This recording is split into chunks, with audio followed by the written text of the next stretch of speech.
hasn't calculated how much they're going to charge the towns for election costs. So we don't know how this will all balance out in the end. There are notices around town about public transportation. I put some back there at the shelves near the door. The Foundation for Community Health is doing a study of people who need public transportation in this northeast section, since we were, all of our public transportation, such as it was taken away. So if you know anybody who needs public transportation or would make use of it, or if you yourself would make use of it, there are a few extra flyers there. You can take the numbers down, call them, give them your opinion, give them feedback, because the more they hear from people who will use it, the more we're likely to get something that will service Stanford. And the last notice is that Johanna Schaefer and I will be at the New York Association of Towns meeting in New York next week. There are representatives from all of the towns of New York, of New York State, that go there, and hopefully we will get all sorts of good information about running our town and finding new revenues and how to plan well and do all the things we need to know how to do. Okay. Privilege of the floor. Yes? Roseanne Weinstein, Cold Spring Road. On Monday at the workshop, you mentioned that the town hall didn't have a first aid kit. And so as a member of the Stanford Health Committee, I think we'd be very happy to supply you with one, bring it up at their next meeting. Thank you. Thank you, Roseanne. Thank the Health Committee. Any other comments? Okay. Highway? Jim? Always good.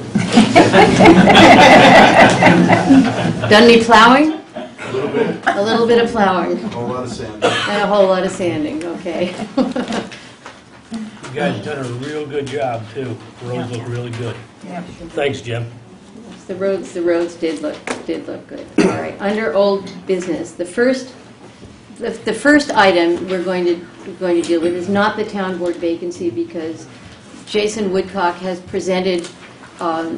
We've been talking about updating the town's website, and Jason, who is a Stanford boy, well, not a boy anymore, has presented something to the town, has been helping us with it.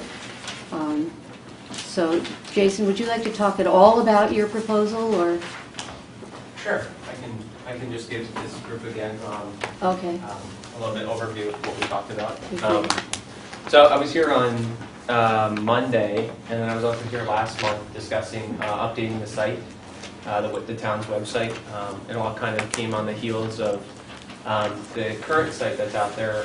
Some struggles with updating it. There was old information on there, old town officials, old contact information, etc. So in talking with the folks in the town, we found that really updating the site was really difficult. So what I've done was put together a prototype, which I presented on Wednesday at the workshop, for a new site that is both a little bit more modern and user-friendly from a consumer perspective, a taxpayer and a townsperson perspective, but also from an administrative perspective, maintaining the pages on the site. The various departments would have their own pages on the site and able to post messages to the site.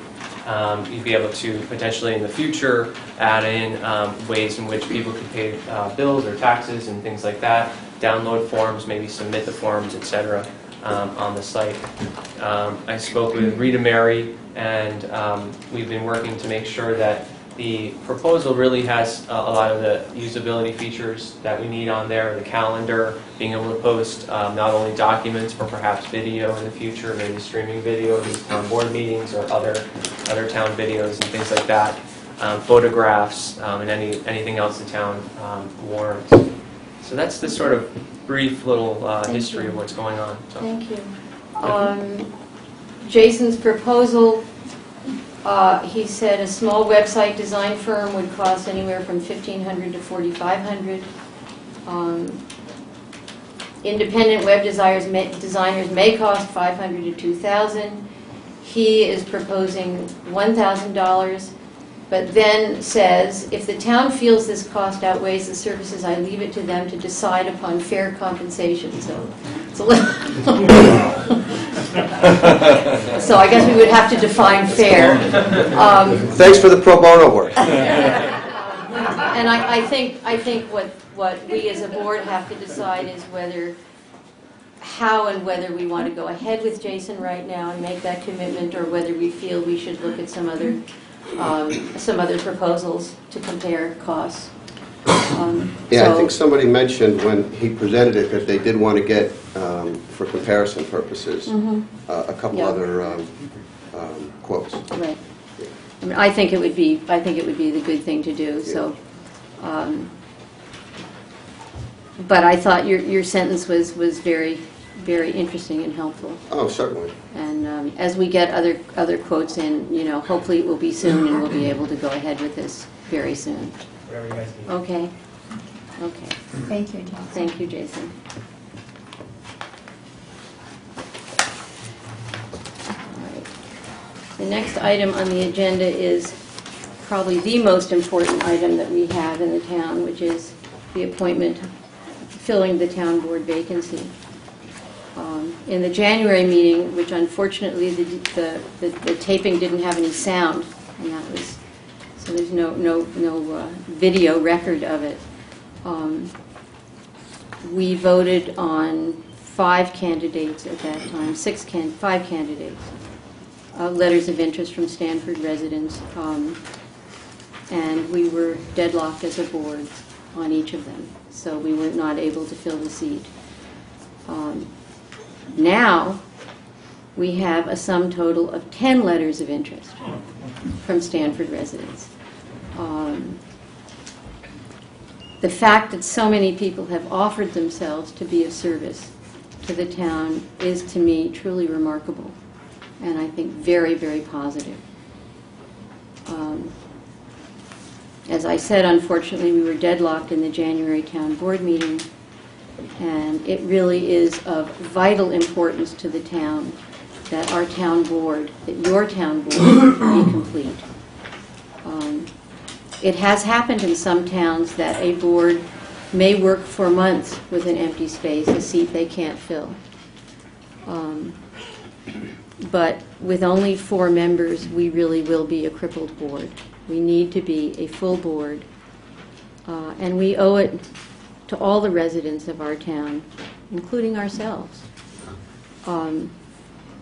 to really try very hard not to hold partisan or rigid positions, and to find a compromise, a consensus candidate who will be thoughtful and